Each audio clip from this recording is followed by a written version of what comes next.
பலாக்கா, கொத்துக்கறி இந்த சீசனில் இந்த பிஞ்சு பலாக்கா நிறையா கிடைக்கும். கிடைக்கும்போது ஒரு தடவை இந்த மாதிரி சமைச்சு சாப்பிட்டு பாருங்கள், செம்ம டேஸ்ட்டாக இருக்கும். இந்த காயை வந்து இந்த மாதிரி க்ளீன் பண்ணிவிட்டு கொத்தி ஆக்கிறதுனால தான் கிராமப்புறத்தில் இதுக்கு பேரே கொத்துக்காயின்னு சொல்லுவாங்க.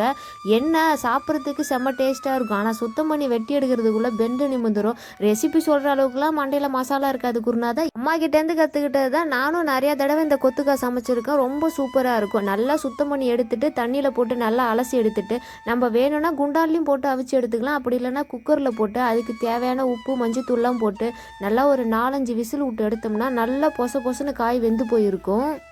வேக வச்ச பிஞ்சு பலாக்காய் அள்ளி ஒரு தட்டில் போட்டு நல்லா ஆற வச்சிடணும். நம்ம இந்த காயை அப்படியே போட்டு தாளிக்கக்கூடாது, அதில் நிறைய தண்ணி கொத்துக்கிட்டு இருக்குமோ அந்த அளவுக்கு டேஸ்ட் இருக்காது.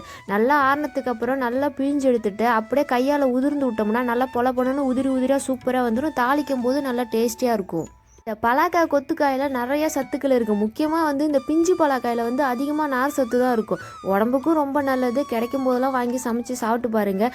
என்ன டைமு தான் கொஞ்சம் அதிகமாக எடுக்கும். நம்ம அந்த காயை சுத்தம் பண்ணி அதை சமைச்சு எடுக்கிறதுக்குள்ளே ஒரு மணி நேரத்துக்கு மேலே ஆகிடும்.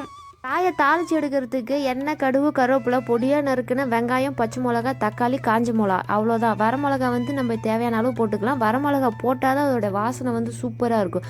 நான் நல்லா கொஞ்சம் சுருக்குன்னு காரஞ்சாரமாக இருக்கட்டுமேனு பச்சை மிளகா அதிகமாக சேர்த்துருக்கேன். அப்போ தான் வந்து டேஸ்ட் இன்னும் தூக்கி கொடுக்கும்.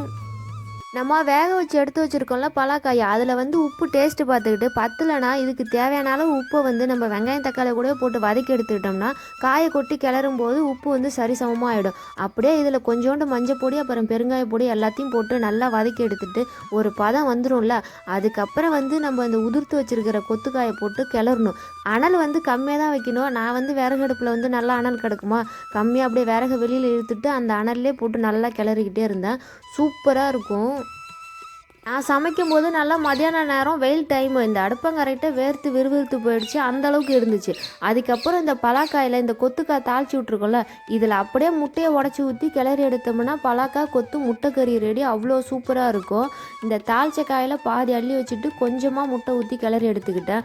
அதுக்கப்புறம் நம்ம இந்த தாளிச்ச காயில் வறுத்த கடலை பருப்பும் சேர்த்து எடுத்துக்கலாம். அது நல்லா வாசனையாக ஃப்ளேவர் சூப்பராக இருக்கும். நமக்கு என்ன டேஸ்ட்டு பிடிக்குதோ அந்த டேஸ்ட்டுக்கு ஏற்ற மாதிரி சமைச்சு எடுத்துக்கலாம். முட்டை உடச்சி ஊற்றின காயில் வேணும்னா நம்ம இறக்கும்போது கொஞ்சம் பெப்பர் தூள் சேர்த்துக்கலாம். நான் சேர்க்கல, ஏன்னா ஏற்கனவே இது கொஞ்சம் காரஞ்சாரமாக இருக்கா, அதனால்.